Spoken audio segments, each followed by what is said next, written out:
네, 2차 협상을 앞둔 미국과 이란의 삿바 싸움, 김덕일 고려대 중동 이슬람센터 연구위원과 짚어보겠습니다. 어서 오세요. 네, 트럼프 대통령이 이란과의 2주 휴전을 선언한 게 우리 시간으로 지난 8일 오전이었기 때문에 휴전은 원래 내일 오전까지였는데요. 트럼프 대통령이 별다른 설명 없이 하루 뒤가 종료 시점이라고 밝혔습니다. 네, 이란은 미국을 신뢰할 수 없다면서 협상이 아직 결정되지 않았다고 밝혔지만 모스타바가 협상 승인을 내렸다는 미국 매체 보도가 나오기도 했습니다. 영상 보시죠. 이 트럼프 대통령은 임의로 22일 저녁 8시, 우리 시간으로 23일 목요일 오전 9시까지로 휴전 시한을 하루 늘렸습니다. 협상팀의 파키스탄행 여부에서도 벤스 부통령이 가고 있다고 인터뷰했다가 곧 출발해 21일 협상할 예정이라고 말을 바꿨습니다. 미국의 해상 봉쇄를 협상의 근본적인 장애물이라고 지적했습니다. دیدیم که آمریکا بدعهدی و نقض آتشبس اصرار ورزید. اینا همش گواه این هست که آمریکا ظاهراً در روند دیپلماتیک جدیتی نداره. 최고 지도자 모즈타바의 최종 승인이 구체적 결정이라는 명분.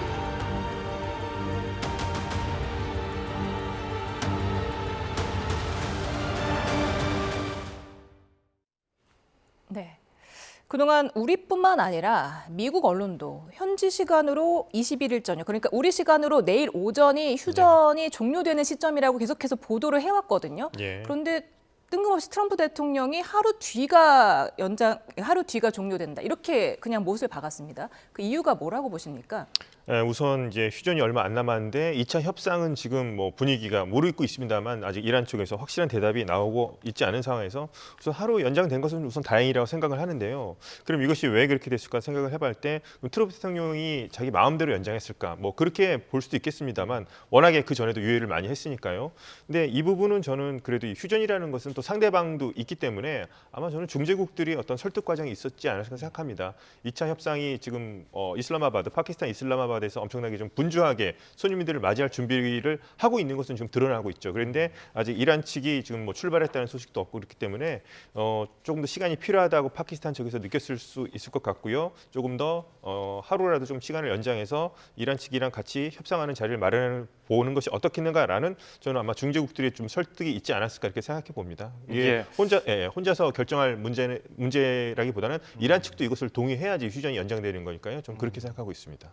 뭐 전략적인 하루 연장이라는 분석도 있던데, 그러니까 모스타바 하메네이 최고 지도자가 명령을 내리면은 그게 그 혁명 수비대 군부까지 들어가는 그 하달되는 데까지 시간을 벌어준 거다. 이란 측에 좀 숨통을 틔워준 거라는 분석도 있던데요. 이건 어떻게 보세요? 뭐 그런 부분이 있을 수도 있습니다.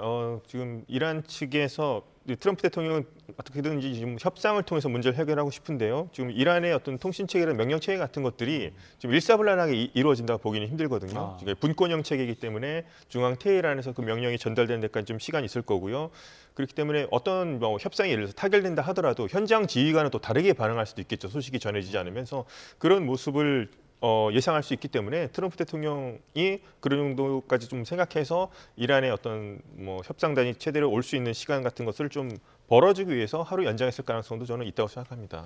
지금 하루 이렇게 연장된 효과가 나타났지만 어쨌든 트럼프 대통령은 휴전 연장은 없다는 입장을 계속해서 유지하고 있거든요. 그렇다면 일단 우리 시간으로 모레 오전까지는 협상을 타결하겠다, 뭐 이런 의지인 걸까요? 그렇죠. 협상을 이제 시간이 정말 얼마 안 남았고요. 이제 정말 이란 측에서 빨리 이제 도착을 해서 협상에서 뭐 결렬이 되더라도 좀 얼굴을 맞대고서 얘기하는 것이 좀 중요하다고 생각합니다. 지금 이란 측에서 나타나지 않을 경우는 정말 이 최악의 시나리오죠. 협상을 앞두고서 그럴 경우에는 이제 미국 측의 입장만이 오히려 이제 강해지게 되겠죠. 우리는 이렇게 뭐 벤스 부통령까지 미리 보내고 이렇게 우리는 노력을 했는데 이란이 거기에 대해서 협조를 하지 않았다. 중기제국이 그렇게 노력했는데도 그런 성의들을 무시했다. 이렇게 될 가능성이 높죠. 그럴 경우에는 이란이 판을 깨고 오히려 비난을 받을 수가 있기 때문에 좀 빨리 좀 이란도 입장을 표명하고 빨리 도착해서 양측 간에 좀 머리를 맞대고 협상하는 모습이 빨리 이루어져야 된다 생각을 하고요. 계속해서 이제 트럼프 대통령이 뭐 발언이 뭐 벤스 부통령이 간다 안 간다 이런 부분에 대해서 뭐 말을 많이 바꿨다고 얘기를 하지만 트럼프 대통령의 발언 같은 경우에는 그날 보기보다는 이제 하루 이틀 지나고 나서 이제 행동으로 보면은 그게 나오죠. 어떻게 된 것인지. 그런 점을 봤을 때 벤스 부통령을 활용해서 우리 측에서 지금 빨리 보냈으니까 이란 측에서도 빨리 응답을 하라 이런 식으로 해서 이제 트럼프 대통령이 그런 식으로 저는 일부러 했다고 저는 좀 계산적인 좀 발언이라 생각합니다. 그래서 날짜는 뭐 하루 정도 틀렸습니다만 이란 측으로부터 빨리 독촉하기 위한 그런 뜻에서 일부러 이렇게 날짜를 좀 헷갈리게 얘기하지 않았나 그렇게도 생각하고 있습니다. 이란 국영 TV에서 오늘 우리 시간으로 오늘 오후에 발표한 내용을 보면은 아직 이란 대표단이 출발을 안 했다는 거예요. 이란 대표단이 테헤란에서 이슬라마바드까지 항공기로 이동하는데 한 3시간 예, 조금 안 걸리죠? 예. 그러면은 미국 대표단이 출발하는 거 보고 출발해도 되는 그런 상황인가요? 그렇죠. 이제 지리적으로 미국은 이제 훨씬 더 머니까요. 한참 걸려야 될 것이고 뭐 이웃 국가니까 조금 걸릴 수는 있겠습니다만 또 이란도 자존심이 있고 체면이 있기 때문에 또 시간에 맞춰서 또 이렇게 넉넉한 시간을 두고서 오기보다는 조금 임박하게 오면서 우리가 좀 힘든 걸음을 왔다는 점 그런 모습을 보이려고 하는 것이 아닌가. 우선 협상장이 온다는 전제하에선 그렇게 지금 체면을 위해서 이란 측도 좀 신중하게 하는 모습도 있을 수 있겠고요. 또 이따 뭐 얘기가 나누겠습니다만 아직까지도 뭐 협상단 안에서 의견이 조율되고 있는 것이 제대로 안 되고 있는 것이 아닌가 그런 점도 좀 추측해 볼 수 있을 것 같습니다. 네, 지금 뭐 이란 언론은 협상이 임한다 안 한다 뭐 이렇게 공식적으로 확인은 안 해주고 있는데 미국 매체들은 뭐 악시오스는 모스타바가 협상단 파견을 승인했다고 보도를 했고 월스트리트 저널은 이제 미국과의 2차 평화회담에 협상단을 보낼 거라고 중재자들에게 이란이 통보를 했다. 이렇게 네. 보도를 했거든요.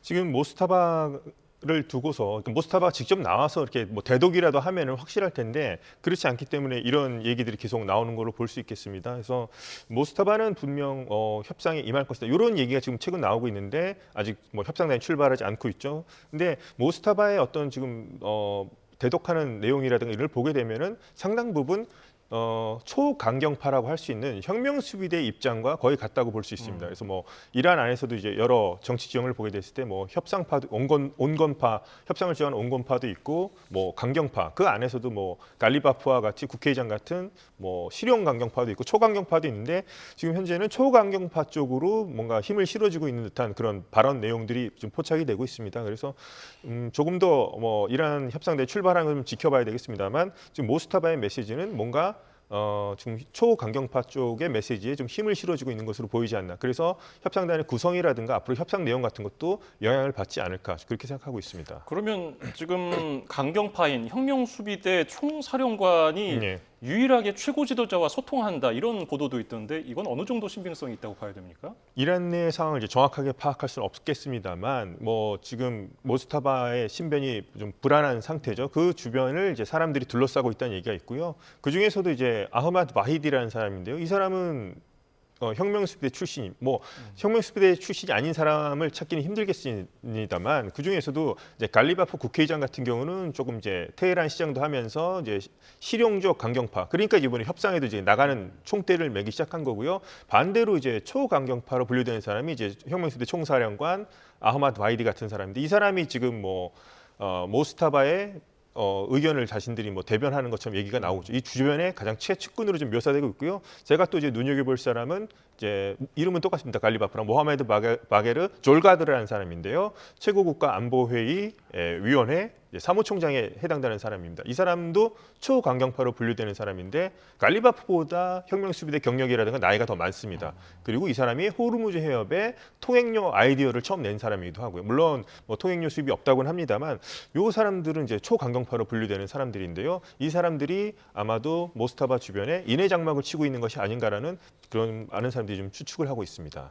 지금 모스타바 하메네이의 생사 여부가 네. 확인이 제대로 안 된 상황에서 그렇다면 유일하게 소통을 하고 있다는 바히디 최고사령관이 그렇다면 실권자가 아니냐 이런 분석도 가능할 것 같은데 지금 바히디 최고사령관과 갈리바프 의장이 사이가 안 좋다 이런 네. 보도가 나오고 있고요. 미국 싱크탱크가 이 때문에 갈리바프가 의회 의장직에서 해임된다면 네. 그러면 큰 패배가 될 것이다 이렇게까지 분석을 했거든요.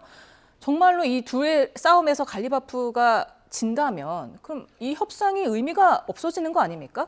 그래서 저번 1차 협상 때였죠. 1차 협상 때도 미국 측에서 나왔던 의견이 과연 이제 갈리바프가 실세라고 해서 나왔는데 이 사람들이 과연 진짜 의사 결정권자들이 맞는지 뭐 의심스럽다는 얘기도 나왔었고요. 그렇기 때문에 전권을 가진 사람을 나와 달라 뭐 이런 얘기까지 나왔었습니다. 와히디 같은 사람은 미국과의 어떤 협상에 대해서 협상 자체를 좀 굴욕으로 생각하고 배신으로 생각하는 사람인데요. 그런 점에서 갈리바프 같은 경우는 또 이제 그러니까 아바스 아락치 같은 지금 외교부 장관 같은 경우는 이제 협상을 담당하는 이제 관료인데요. 이 사람에 대해서 지금 뭐 탄핵시켜야 된다는 얘기가 지금 이란에서 나오고 있고 갈리바프 의장에 대한 지금 공격이 상당 부분 이루어지고 있습니다. 그러니까 또 갈리바프 의장은 이런 협상도 일종의 전장의 연속상에서 봐야 된다. 이것은 굴욕이 아니다. 배신이 아니라고 얘기합니다만 그만큼 이란 안에서도 좀 협상에 반대하는 기류가 상당히 높다는 것을 들 수 있겠고요. 와이디 같은 사람의 의견이 만약에 상당 부분 반영이 된다면 이번 협상 상당히 미국과는 타결이 될 가능성은 점점 더 적어질 가능성이 높아 보이긴 합니다. 그래서 지금 이란 안에서 지금 권력 싸움이 좀 크게 벌어지고 있다는 것을 지금 보여주는 거라고 생각합니다. 그래서 뭐 역할 분담이라도 볼 수 있겠습니다. 역할 분담치고는 너무나 내부 안에서 권력 투쟁이 지금 기다렸다는 듯이 갈리바프 의장을 향한 공격이 좀 시작되고 있고요. 그러니까 강경파 안에서도 지금 분리가 있다고 보시면 됩니다. 그러니까 바이든 같은 경우에는 페제슈키안 대통령이라고 하는 온건파죠. 그 사람의 대통령의 권한까지 좀 월권을 한다는 얘기가 나오는 사람입니다. 인사 보고라든가 뭐 경제 정책까지도 다 간섭을 한다는 얘기까지 나올 정도니까요. 실세라고 볼 수 있겠고, 그래서 지금 갈리바프까지도 지금 현재 궁지에 몰려 있는 상황인데 지금 계속해서 그러니까 정적들까지 가세해가지고 이란 의회에서도 지금 상당 부분 갈리바프를 비난하는 상황. 그래서 이란 내에서 지금 협상단을 꾸리는 것도 그렇고 협상장에 나오는 것도 그렇고 오히려 협상에서의 어떤 의견을 제시할 것인지 그것도 제대로 좀 통일하기가 미국에 비해서는 상당히 좀 어려워 보이는 그런 추세입니다. 지금 주말 새 최고 지도자의 강경 메시지도 나오기도 했고 혁명 수비대에 힘을 계속 실어준다면은 대내외 메시지를 계속 내고 있는 이란의 대통령, 의회 의장, 외무장관들의 메시지는 별로 의미가 없는 겁니까? 그런 메시지 같은 경우에는 이제 예전에도 이제 페제슈키안 대통령 같은 경우는 미국 국민들에게 고하는 어떤 편지도 썼었고 이런 부분은 상당 부분 혁명 수비대가 허락하지 않으면 단독으로 내기는 힘든 저는 SNS 글들이라고 생각합니다. 그래서 이 부분은 어떻게 보면 또 업무 분담이라고도 볼 수 있겠죠. 그래서 우리 쪽에서는 뭐 이런 시각도 있지만 혁명 수비대도 이런 시각도 있다 하지만 지금 보면 업무 분담이라고 하더라도 그 업무 분담이라 하는 것이 5대5로 똑같이 나눠지는 것이 아니라 혁명 수비대 의견이 반영된 오히려 더 솔직하게 표현한다면 혁명 수비대의 의견이 강요된 그런 업무 분담이 아닌가라고까지 볼 수 있을 정도라 생각하기 때문에 지금 뭐 트럼프 대통령의 어떤 좀 강경한 발언들이 많이 나온 것들이 오히려 이란 내의 어떤 협상파들의 입지를 좁히는 것이 아니냐 그런 이제 뭐 어떤 비판 같은 것도 나오고 있죠. 그래서 협상이 우선 어떻게 진행될지 또 협상이 어떤 내용들이 오고 갈지는 조금 더 지켜보면서 과연 강경파들의 입김이 정말 미쳐서 뭐 협상이 어렵게 흘러가는지 어떻게 흘러가는지는 조금 이제 협상이 만약 개시되게 된다면 그 내용을 좀 지켜보면 될 것 같습니다.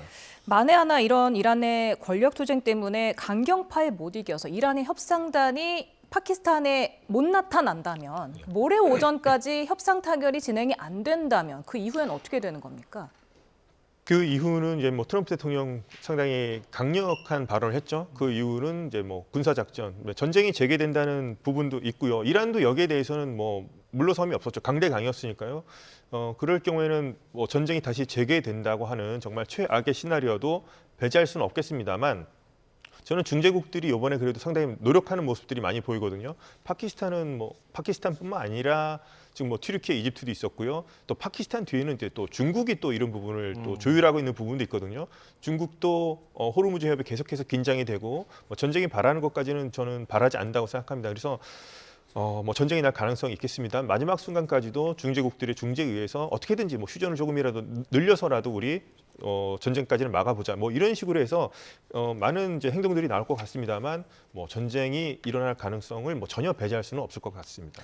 중재국 말씀하셨으니까 파키스탄이 이렇게까지 미국과 이란 사이에서 중재에 힘을 쏘는 이유는 파키스탄 나름대로의 생존 목적이 있다는 분석도 있거든요. 이건 어떤 내용입니까?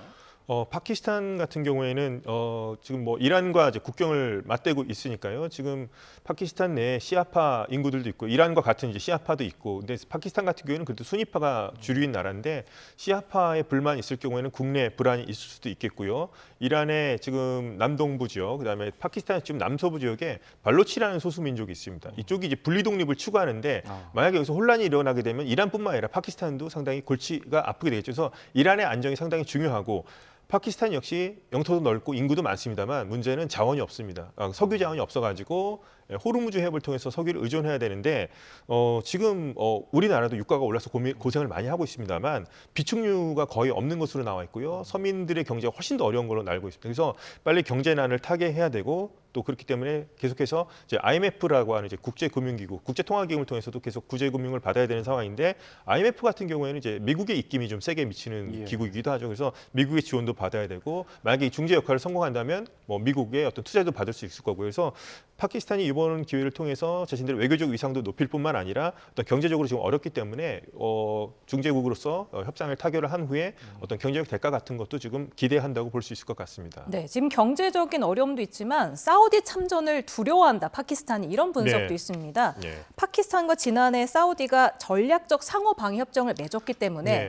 만에 하나 사우디가 이란을 공격하면서 자신들에게 동참을 요구하면 되게 난감해지는 거 아니냐 예. 이런 입장이더라고요. 맞습니다. 이제 작년에 이제 사우디와 파키스탄이 서로 간에 상호 방위 조약을 맺었습니다. 그래서 그러니까 공격을 당한 국가를 자동 참전하게 되는데 사우디아라비아가 이번에 공격도 많이 받았습니다만 그 눈여겨볼 것 중에 하나가 4월 11일이 파키스탄 이슬람아바드에서 1차 협상이 있었는데요. 그날 사우디아라비아의 이제 아람코 주변에 있는 걸프 지역에 있는 그 공군 기지에 파키스탄 전투기들이 지금 배치된 상황이고요.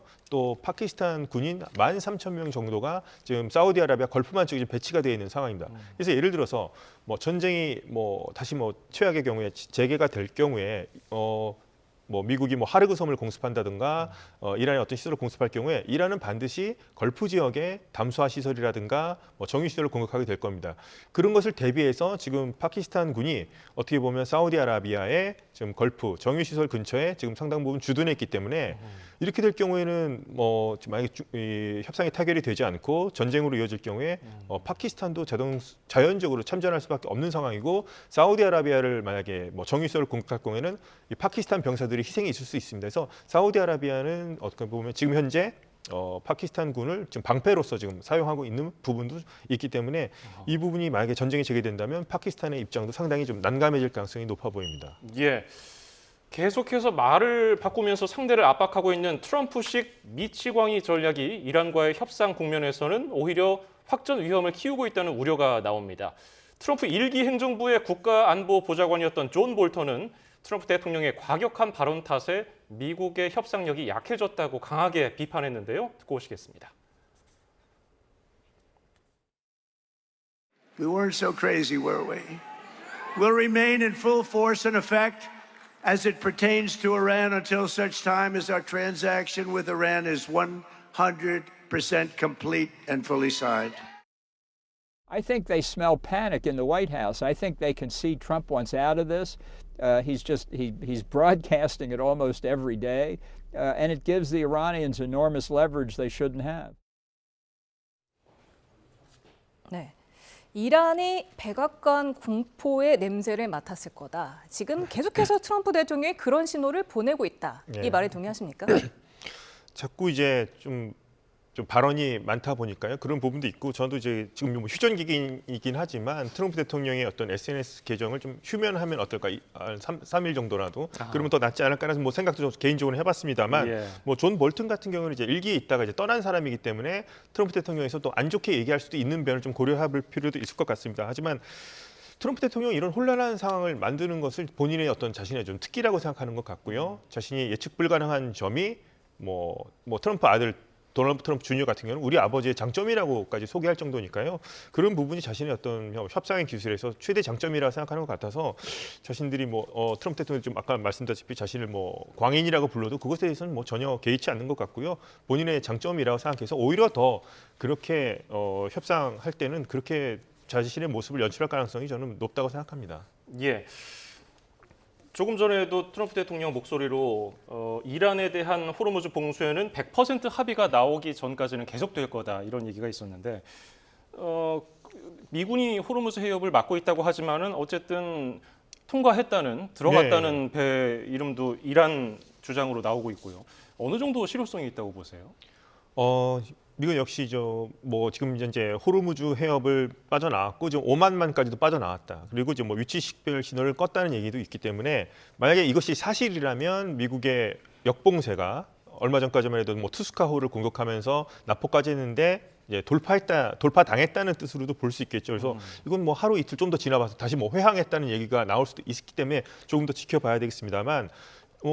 미국이 어떤 기술적인 부분에서 돌파를 당했을 수도 있고요. 정말 몰라서 당했을 수도 있고 지금 그 전에 하여튼 납포한 경우 같은 경우에는 이란의 감정을 상당 부분 상하게 하는 장면이었죠. 그런 부분에서. 그래서 이번에 지금 협상을 앞두고서 일부러 고의적으로 보내준 측면도 있지 않을까. 여러 가지 측면을 좀 고려해 볼 수 있을 것 같고요. 이 배의 행방이 어떻게 될지를 조금 더 지켜보고 정말로 통과했는지 아니면 다시 회항을 했는지까지 지켜봐야 되겠습니다만 지금 협상을 앞두고 협상을 앞둔 협상 국면에서는 굳이 이렇게 긴장을 초래하거나 지난번 같이 또 몇 시간 동안 경고하고 사격하고 이런 장면은 안 나왔기 때문에 전 그래도 그 점에서는 좀 다행스러운 부분이지 않나 그렇게 생각하고 있습니다.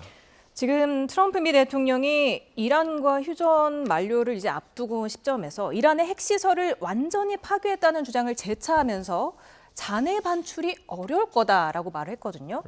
앞서서는 핵 찌꺼기를 가져올 것처럼 얘기를 했는데 그게 좀 어려워지니까 그 핵 찌꺼기, 핵먼지, 농축 우라늄의 의미를 좀 축소하려는 걸까요? 이 부분에 대해서 지금 확실하게 어떤 상태인지는 미국과 이스라엘도 확실히 모르는 것 같고요. 그래서 지금 핵먼지라고 표현을 하고 이제 폭격했기 때문에 그 지하에 있다는 거 얘기 같은데 트럼프 대통령은 또 얼마 전에는 이란과 함께 같이 그것을 땅을 파서 가져올 것이라는까지 얘기를 했기 때문에 이것이 좀 어떤 식으로 이어질지는 좀 더 지켜봐야 될 것 같은데요. 이것은 행방은 이제 이란이 알고 있을 거고 이제 협상장에서 이런 얘기가 이제 나올 것 같습니다. 그러면 이제 이란 측에서도 어떻게 할 건지 얘기가 나올 것 같은데요. 지금 이란의 협조가 없이 이것을 이제 미국이 무력을 사용하지 않고서 특수작전을 하지 않고서는 이것을 온전하게 다 오는 것에는 전 한계가 있다고 생각하기 때문에 이 부분이 또 이제 회담을 하게 된다면 우라늄 농축 비율 문제와 더불어서 이 문제가 아무래도 주된 어떤 이번 그 회담의 가장 큰 주제가 되지 않을까 생각해 봅니다. 예, 또 다른 변수인 이스라엘과 레바논 간의 협상 문제. 지금 10일 휴전이 여전히 유지 중인데 이스라엘이 공습을 통해서 헤즈볼라 대원을 사살했다는 보도가 나왔거든요. 예. 이게 또 미국 이란 협상에는 영향을 줄까요? 우선 미국 이란 협상을 잘 되게 하게끔 하기 위해서 미국이 이번에 레바논을 아예 따로 떼놔서 워싱턴에서 이번 휴전 조치를 한 거죠. 레바논과 이제 이스라엘 정부 사이에 휴전을 한 건데 이번에 좀 이런 사건이 난 것은 분명히 미국 이란 지금 2차 회담을 좀 앞두고 나서는 분명히 안 좋은 신호고요. 이란이 이것에 대해서 이제 문제를 삼을 경우에는 또 이거 협상이 잘 안 이루어질 수도 있겠습니다만 그래도 2차 협상까지 우선 얼굴을 맞대야 하는 상황이기 때문에 이란도 우선은 이것은 지금 그것을 지금 협상하는 데까지는 큰 문제로 삼기보다는 우선은 협상장에 앉는 것을 더 중요하게 생각할 것 같기도 하고요. 이 부분 지금 이란과 이스라엘과 헤즈볼라 간의 문제, 그러니까 근본적인 문제죠. 레바논과 이스라엘 문제로서는 이건 해결할 수 없는 문제입니다. 그렇기 때문에 이 부분은 저는 계속해서 지금 당분간은 미국 이란 간의 협상 국면이기 때문에 지금 휴전이 어느 정도 미봉책으로 지켜질 거라 생각하지만 이 문제는 저는 해결되기는 헤즈볼라와 이스라엘 간의 문제는 저는 해결될 가능성은 상당히 희박하다고 생각합니다. 트럼프 대통령은 또 거듭해서 자신이 추진하는 이란과의 핵 합의가 전임 오바마 행정부가 체결했던 핵 합의보다 훨씬 월등하다 이렇게 강조를 하고 있는데 월스트리트 저널에 따르면 현재 검토 중에 한 가지 절충안이 이란이 10년 동안 우라늄 농축을 중단한 뒤에 그 이후에 최소 10년 동안 소량의 저농축 우라늄 생산을 허용하는 내용이다. 이른바 10+10인데 이거는 좀 어떻게 보세요? 협상을 가면서 어떤 서로 간에 주고받는 것이 있기 때문에 이것도 하나로 미국이 받을 수도 있겠습니다만 오바마 대통령 계속 말씀드리자면 3.67%의 15년이었습니다. 15년이라고 일몰 조항에도 트럼프 대통령이 계속 반대를 해왔었는데요. 그래서 저는 15라는 숫자에 트럼프 대통령이 상당히 좀 집착할 가능성이 있고요. 이거 이상으로 이란 우라늄 농축을 막아야 된다고 생각할 가능성이 높기 때문에 좋은 아이디어라고 생각합니다만 트럼프 대통령 그러니까 뭐 JD 벤스가 이제 참석해서 협상을 하겠습니다만 이것을 과연 받아들일지는 뭐 저는 확률이 그렇게 높아 보이지 않겠습니다만 이란이 어떤 양보를 하느냐에 따라서 어떻게 진행이 될지 좀 더 지켜봐야 할 것 같습니다. 예, 레바논 대통령은 아예 그냥 미국을 끼지 말고 네. 이스라엘과 레바논이 직접談판을 짓고자 하는 의사를 내비쳤거든요. 네. 근데 지금 이스라엘에서는 헤즈볼라 무장 해제를 원하고 있고 헤즈볼라에서는 이스라엘의 철군을 원하고 있는데 이게 이루어지겠습니까? 우선 이제 레바논이 헤즈볼라를 통제하고 헤즈볼라보다 월등한 군사력을 갖고 있다면 지금 이렇게까지 문제가 되지 않았을 텐데요. 지금 뭐 레바논과 이스라엘 정상이 만난다고 해서 이 문제가 해결되긴 힘들고 헤즈볼라라고 하는 뭐 레바논 안에 국가가 존재하고 있기 때문에 이 문제는 해결하기 힘들고 만약에 한다면은 뭐 3자 회담을 해야 되겠습니다만 뭐 헤즈볼라가 국가의 자격은 아닙니다만 저는 레바논이 헤즈볼라를 통제하지 못하는 한 레바논과 이스라엘 간의 뭐 국가 대 국가의 만남은 큰 효과는 없을 것 같고요. 헤즈볼라가 계속해서 뭐 존재하는 한 이스라엘도 헤즈볼라에 대한 공격을 계속할 것이고 이스라엘이 또 존재하는 한 헤즈볼라도 그에 맞서서 이스라엘을 공격할 겁니다. 그래서 저는 이스라엘과 헤즈볼라 간의 분쟁은 저는 끝날 가능성은 없다고 저는 생각합니다. 예, 오늘 도움 말씀 여기까지 듣죠. 김덕일 고려대 중동이슬람센터 연구위원이었습니다. 고맙습니다. 감사합니다.